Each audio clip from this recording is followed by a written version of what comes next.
J'ai pas grand chose à dire pour ces cartes jaunes, en tout cas en introduction comme ça, mais par contre, ce que je peux vous dire, c'est qu'il va y avoir du changement sur la chaîne, alors restez connectés.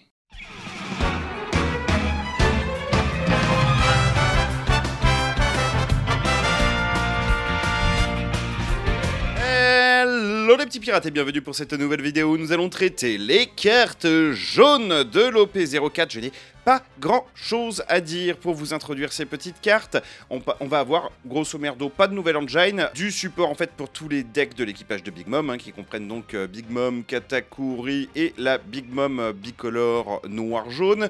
Mais on va aussi un petit peu avoir du support pour l'archétype Pays des Oies jaune et ça va faire un petit peu de bien quand même au leader Yamato que je trouve pas terrible.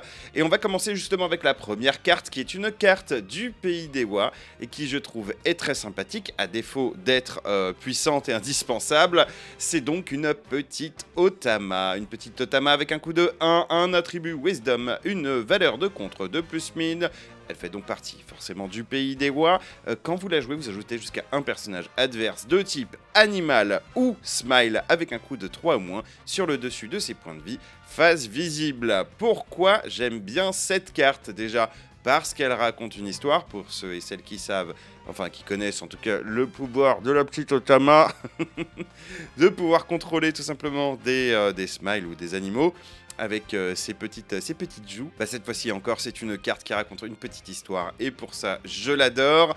Malheureusement, toujours pas de side autorisé dans le jeu One Piece Card Game, et c'est bien dommage parce que c'est une carte qui mériterait d'être en side pour peu qu'il y ait un deck animal ou un deck avec des smiles qui tournent dans la méta, à voir dans le futur. À voir dans le futur si c'est une carte qui pourra être mise en side. Si c'est le cas un jour, cette carte elle va tout simplement devenir indispensable. C'est une petite commune, donc essayez de l'avoir pour l'avenir, on ne sait jamais. On passe à la carte suivante. La carte suivante, c'est encore une carte du Pays des Oies. C'est la jeune Toko, coût de 2, attribut Wisdom, valeur de contre de plus 1000. Elle est de type Pays des Oies. Quand vous la jouez, vous pouvez défausser 2 cartes de type Pays des Oies de votre main, et si vous avez 3 points de vie ou moins, vous ajoutez une carte du dessus de votre deck sur le dessus de vos points de vie. C'est un effet qu'on avait déjà vu dans l'équipage de Big Mom, pour le coup, le fait de défausser 2 cartes pour gagner un point de vie.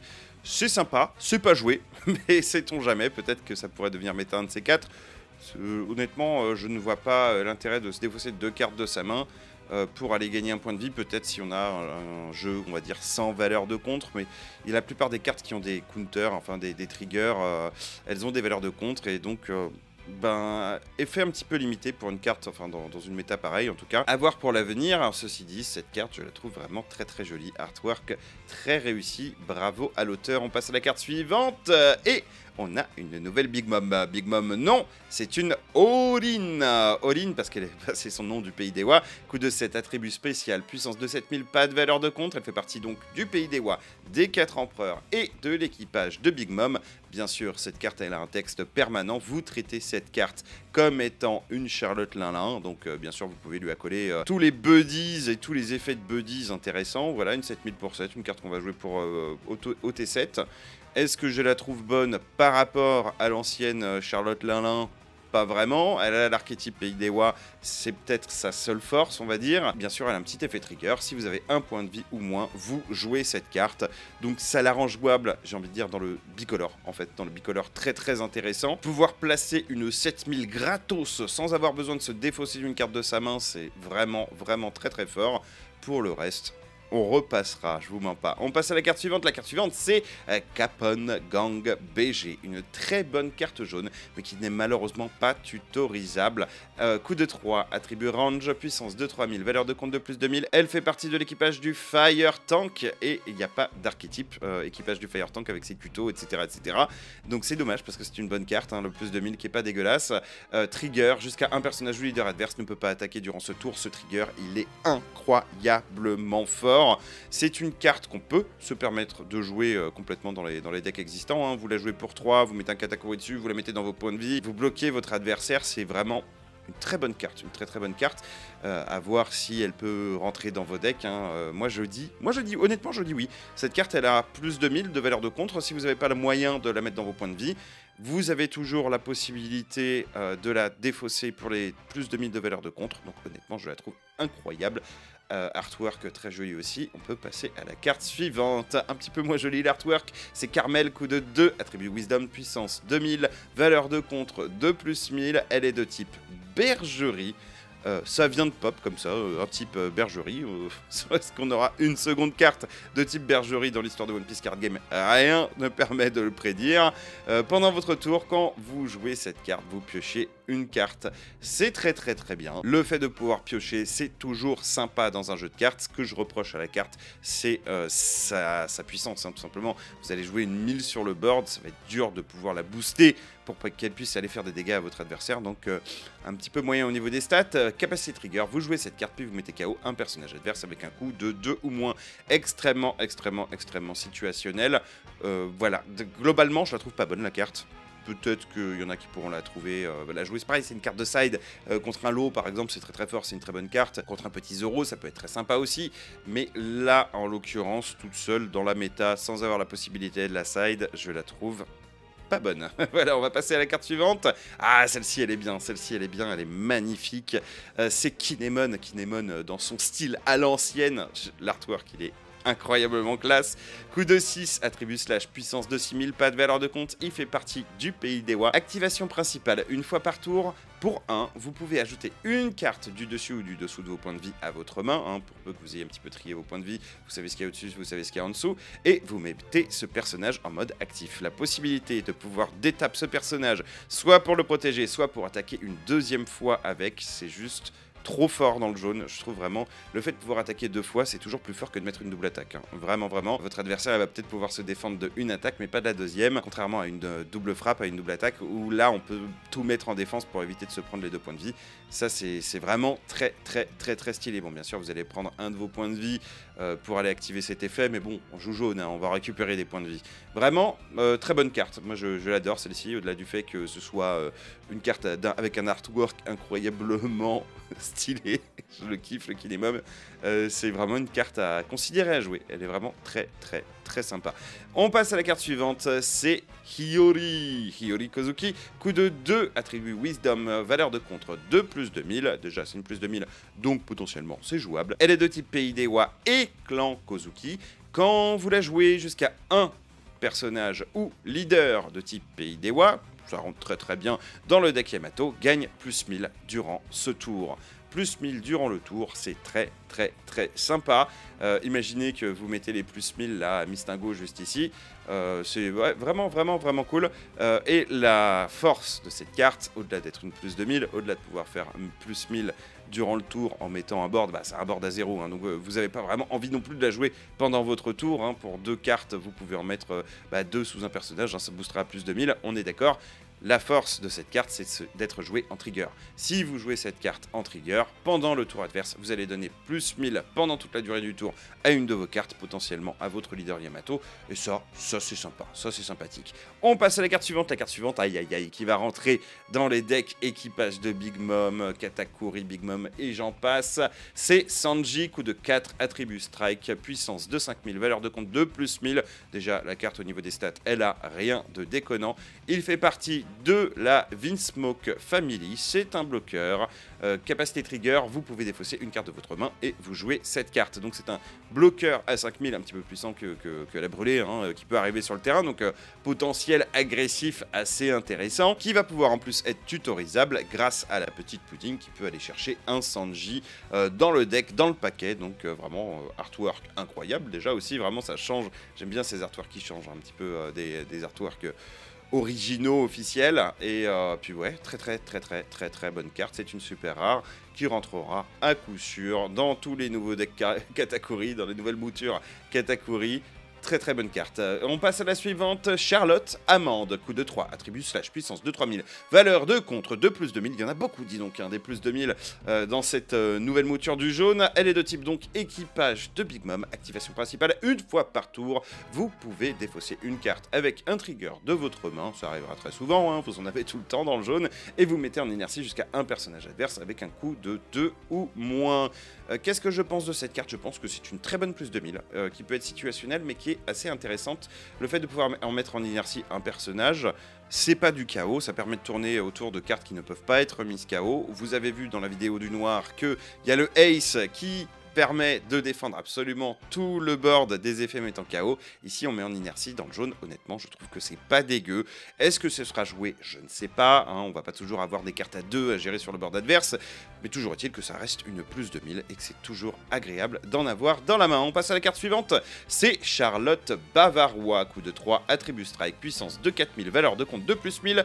Il est de type équipage de Big Mom. Donne x1 si vous avez moins de points de vie que votre adversaire. Ce personnage gagne plus 1000 de puissance. Capacité trigger, vous pouvez défausser une carte de votre main et jouer la carte. Alors qu'est-ce que j'en pense? Je pense que c'est un cracker en moins bien. Certes, vous allez le jouer pour 3 et pas pour 4. Il a exactement la même capacité trigger. Hein. Vous défaussez une carte de votre main, vous le jouez.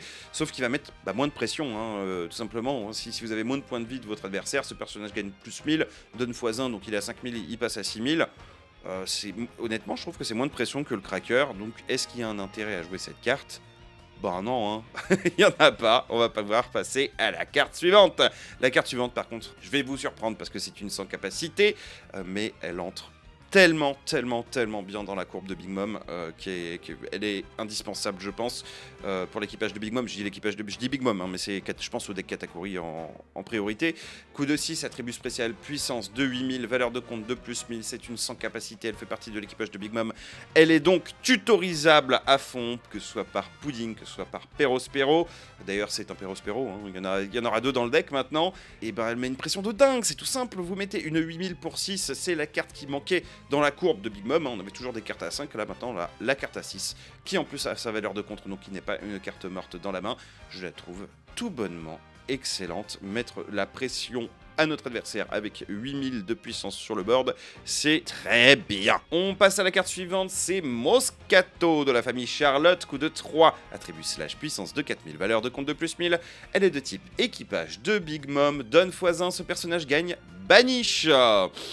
Ouïouï, trigger, vous pouvez défausser une carte de votre main et jouer cette carte. Alors vraiment, celui-là, je trouve beaucoup plus fort que celui qu'on vient de voir avant. Là, hein, c'est exactement la même stat, 4000 pour 3, plus 1000 de valeur de contre. Sauf que Banish, ça fait vraiment beaucoup plus peur que la double frappe ou que plus 1000 de puissance, hein, tout simplement. Hein. Celle-ci, vous allez la booster au tour d'après, votre adversaire il va absolument se défendre d'un Banish. Le Banish, c'est terrible. Alors certes, c'est une carte qui est difficile à défendre, hein. 4000 de puissance, c'est très difficile à défendre, c'est très coûteux. Souvent, on va la laisser mourir purement et simplement, sauf si notre adversaire nous attaque à 4000, hein. Mais bon, ce serait une grossière erreur.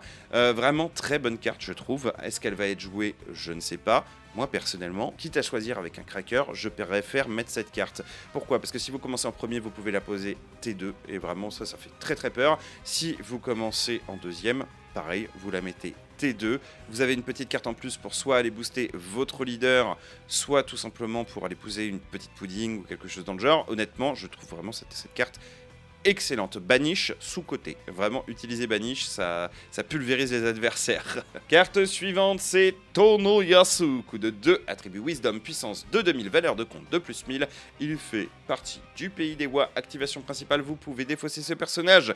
Et jusqu'à un de vos personnages ou leaders de type pays des Wa gagne plus 3000 de puissance durant ce tour. Alors, bon, cette carte, honnêtement, je la trouve pétée, elle est complètement fumée. Défausser une carte en activation principale, donc pendant son tour, pour aller donner plus 3000 de puissance pendant le tour à une de nos cartes, c'est juste très fort. Donc lui, dans l'archétype Pays des Wa, c'est sans hésiter. J'aurais préféré un autre artwork pour Tonoyasu, hein. Ceux qui savent peut-être, hein. On va dire le dernier moment où il apparaît dans son arc. Mais j'adore ce personnage, vraiment très fort, les émotions qu'il a pu m'apporter en tout cas. Et lui rendre hommage avec une carte aussi puissante pour l'archétype Pays des Wa, je trouve que c'est tout à fait lui rendre hommage. On passe à la carte suivante, c'est Pound. Qu'est-ce que je déteste cette carte. Pound, coup de 3, attribut Wisdom, puissance de 3000, valeur de compte de plus 1000. Jusque là, des stats tout à fait classiques. Il est de type Wall Cake Island, c'est un bloqueur quand il est mis KO, donc que ce soit par le blocage ou par n'importe quel effet, vous ajoutez jusqu'à un personnage adverse avec un coup de 3 ou moins sur le dessus ou le dessous de ses points de vie face visible. Ça vous débarrasse de tellement de cartes embêtantes. Vraiment, je trouve ce bloqueur, heureusement qu'il n'a pas de capacité trigger, hein, parce que ce serait complètement fumé, mais ouais, je le trouve complètement abusé. Donc ouais, à jouer dans le jaune sans hésiter, mettre une carte à 3 ou moins en dessous des points de vie, bah pensez tout simplement à Rebecca, hein, vous choisissez le petit Kyros, ça dégage, voilà, c'est vraiment une excellente carte. Faut tourner autour, c'est compliqué, rien à dire. Pour 3, je joue ça tous les jours. On passe à la carte suivante, c'est Hera, coup de 5, attribut spécial, puissance de 3000. Vous me direz, c'est pas des bonnes stats, bah oui, mais tout est dans le trigger, attendez. Elle est de type équipage de Big Mom et Omise. Activation principale, vous pouvez défausser un personnage de type Omise autre que ce personnage et mettre ce personnage en inertie. Vous mettez jusqu'à un personnage Charlotte Lalin en mode actif. Waouh, oui, waouh, ou mettre un personnage de Lin en mode actif, c'est un peu fort, qu'est-ce que vous en pensez? Alors forcément, elle est un petit peu, comment dire, fragile contre du rouge, hein, parce que bon, ça défonce des cartes à 3000 tous les jours. Par contre, le fait de l'utiliser en activation principale, donc pas le tour où vous la jouez, vous pouvez la développer et faire quelque chose le tour d'après, c'est juste incroyable. Si vous l'avez dans vos triggers, bien sûr, vous jouez cette carte, sans vous défausser de carte ou quoi, votre adversaire vous attaque, oh, coucou, c'est une Hera. Au tour d'après, tu vois ma Big Mom à 12 000 là, eh ben, elle t'attaque 2 fois, c'est juste complètement fumé. C'est une carte qui permet d'avoir accès à un combo finisher, hein, vraiment très très puissant. Donc, est-ce que je l'aime cette carte? Oui, je l'aime beaucoup. Est-ce qu'elle va être jouée? Je ne pense pas. Pourquoi? Parce que tout le monde reste trop classique dans la construction de ces decks Katakuri. Mais vraiment, je la trouve excellente cette carte. Bien sûr, maniée par des professionnels, ça peut faire des merveilles. Après, tout seul dans la courbe, c'est un peu compliqué, on a cette carte à 5, on a plutôt envie de l'utiliser pour les plus 1000 de valeur de contre, hein, on est d'accord. On va passer à la carte suivante. La carte suivante, c'est la deuxième super rare du jaune, et c'est une belle Yamato, coup de 9, attribut strike, puissance de 9000, elle est de type Pays des Rois. Quand vous la jouez, vous mettez KO jusqu'à un personnage adverse avec un coût égal ou moins au total de vos points de vie cumulés à ceux de votre adversaire. Puis, si vous avez un point de vie ou moins, vous ajoutez jusqu'à une carte du dessus de votre deck au-dessus de vos points de vie. Qu'est-ce que j'en pense de cette carte? Elle est très bien. Elle est très très bien, jouable complètement dans le deck Queen par exemple, complètement jouable dans un deck Big Mom si on veut, complètement jouable dans un deck Yamato, alors ça je suis voilà 300% d'accord. Vous rajoutez un point de vie, vous faites de la gestion sur le board adverse, c'est gratos, ça met 9000 sur le board, difficile à gérer pour notre adversaire. Juste une très bonne carte. Bien sûr, si votre adversaire il lui reste plus que 0 PV, bah, vous allez gérer qu'une carte à 1. Si vous voulez maximiser l'effet. Donc oui, une carte quand même assez situationnelle, mais que vous avez toujours l'opportunité de défausser si vous n'en avez pas besoin via les effets trigger de vos cartes, hein, qui nécessitent de défausser une carte pour être jouée sur le terrain. Donc vraiment, moi je la trouve très bonne cette petite Yamato. Pas tutorisable dans un deck Katakuri orienté équipage de Big Mom, et tant mieux. Très bonne carte à jouer en tout cas si vous aimez le leader Yamato. Et on va pouvoir passer à la carte suivante. La carte suivante, c'est une Rabian. Qu'est-ce que je l'aime pas cette carte? Coup de 2, attribut spécial, puissance de 3000, valeur de compte de plus 1000. Elle est de type équipage de Big Mom et Omise. C'est une sans capacité avec la capacité trigger, jouer cette carte hein, tout simplement. Voilà, c'est la 3000 pour 2, capacité trigger, jouer cette carte qu'on voit dans toutes les couleurs, dans tous les archétypes. Je les aime pas ces cartes là. De toute façon elles sont pas jouées, donc voilà. On va passer à la carte suivante. En plus je sais pas, la twerk il est pas particulièrement sympa. C'est dommage, après tous les belles cartes Omise qu'on a eu dans le deck de Big Mom et tout, celui-là ils l'ont pas respecté. Carte suivante, Randolph, sans capacité. Aïe, qu'est-ce qu'il est beau celui-là par contre. Coup de 5, attribut slash, puissance de 7000, valeur de compte de plus 1000. Il est de type équipage de Big Mom et Omise. C'est une très bonne présence sur le board, hein. 7000 pour 5, c'est pas dégueu, mais la plupart du temps, on va pas se mentir, pour 5, on va avoir des trucs un petit peu plus sympas à jouer dans ce deck-là. On peut prendre le temps de s'attarder sur ce petit artwork Made in Wall Cake, qui est magnifique, mais à part ça, pas grand-chose à dire. Et on va arriver maintenant aux événements, et on commence avec Gun Modoki, coup de 1. Il est de type Pays des Rois et Clan Kozuki. C'est une activation principale, donc une carte événement que vous allez jouer pendant votre tour. Vous pouvez ajouter une carte du dessus ou dessous de vos points de vie à votre main, et jusqu'à un personnage de type Pays des Rois gagne double attaque durant ce tour. Alors, qu'est-ce que je pense de cette carte? Écoutez, regardez qui on voit là. On voit Oden. Et là, attendez, on va retrouver la carte. Là, on voit Kinemon. Kinemon qui a la possibilité d'attaquer 2 fois pendant le tour. On est d'accord. Cette carte-là, pour 1, permet de lui donner double attaque. Waouh. Alors juste imaginez, votre tour, ça peut être ça, hein. Vous avez 10 mana, Alors quand je dis 10 mana, c'est 10 cartes donne. Hein. Vous allez donc jouer le Kinémon. Vous attendez, la carte est là, la carte est là. Le tour d'après, vous gardez 2 cartes donne. Vous mettez 8 cartes donne sous Kinémon. On est d'accord, il attaque à 14 000. C'est déjà pas mal. Vous faites une attaque à 14 000. Non, vous faites une attaque à 14 000, double attaque. Votre adversaire il va se défendre de fou, forcément. Ou pas, d'ailleurs, il va peut-être la prendre, il va peut-être l'assumer. Et là, la deuxième, vous faites quoi? Eh ben, vous ressortez, vous détapez le Kinémon, vous reprenez un point de vie et re-attaque à double attaque. Alors bien sûr, l'opération vous aura coûté quand même de ramasser 2 points de vie, hein, parce que pour le détaper lui, il faut prendre un point de vie, et pour activer celle-ci, ici, là, hop, vous allez prendre aussi un point de vie. Mais ça fait mal quand même à l'adversaire. 4 dégâts, bon alors. Non, vraiment une combo que je trouve très très sympa. De toute façon, vous allez essayer de réduire vos points de vie hein, si vous jouez Pays des Oies, parce que vous voulez avoir moins de points de vie que votre adversaire. Vraiment, je la trouve très très bien cette carte. Elle permet de faire des trucs très très sympas avec le deck Yamato. C'est peut-être les trucs qui manquaient avant quand le deck Yamato est sorti tout seul. C'était des petits combos comme ça, un petit peu piquants, un petit peu savoureux. Honnêtement, cette carte, je l'adore. Mais c'est pas fini, il y a aussi une capacité trigger jusqu'à un de vos personnages ou leaders gagne plus 1000 durant ce tour. Donc elle a la possibilité de vous défendre, hein, de montrer votre leader à plus 1000 de puissance pour toute la durée du tour. Avoir un leader à 6000, on le sait, Barbe Blanche, tu connais, c'est très très fort. On passe à la carte suivante, Diable Jande Jouchotte. Coup de 3, elle fait partie de la Vinsmoke Family. C'est une carte de contrat jusqu'à un de vos personnages ou leaders gagne plus 6000 de puissance durant ce combat. Jusque-là, rien d'anormal, hein, c'est les valeurs de compte pour 3, on gagne plus 6000 de puissance. Puis, si vous et votre adversaire, donc les points de vie cumulés, avez un total de 4 points de vie ou moins, vous mettez KO jusqu'à un personnage adverse avec un coût de 2 ou moins. Alors, je l'aime pas, cette carte, je l'aime pas du tout. Sachant que, on a déjà accès au plus 5000 de combo pour 2, que je trouve vraiment moins dégueu. Vraiment, je ne vois pas dans quel monde on va pouvoir jouer une carte comme ça en valeur de contre, en plus pas tutorisable et tout. Capacité trigger, toujours sympa, vous piochez une carte. Mais ouais, je la porte pas dans mon cœur, celle-ci en tout cas. On va pouvoir passer à la dernière carte du set jaune. C'est Heavenly Fire. Celle-ci, elle est très bien aussi. Coup de 1. Elle est de type les 4 empereurs et équipage de Big Mom. Activation principale, vous ajoutez jusqu'à un personnage adverse avec un coût de 3 ou moins sur le dessus ou le dessous des points de vie face visible.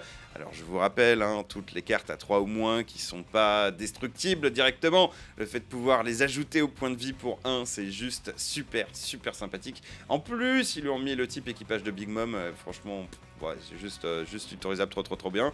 Situationnel certes, mais le fait de pouvoir la tutoriser, c'est trop bien. Elle a une capacité trigger également, vous pouvez ajouter une carte du dessus ou du dessous de vos points de vie à votre main, et vous ajoutez une carte de votre main sur le dessus de vos points de vie. Alors ce trigger, je le trouve juste trop fort, trop fort. C'est le trigger originel du jaune. Voilà, c'est celui-là, c'est le trigger originel. Vous prenez une carte de vos points de vie, elle est pas top.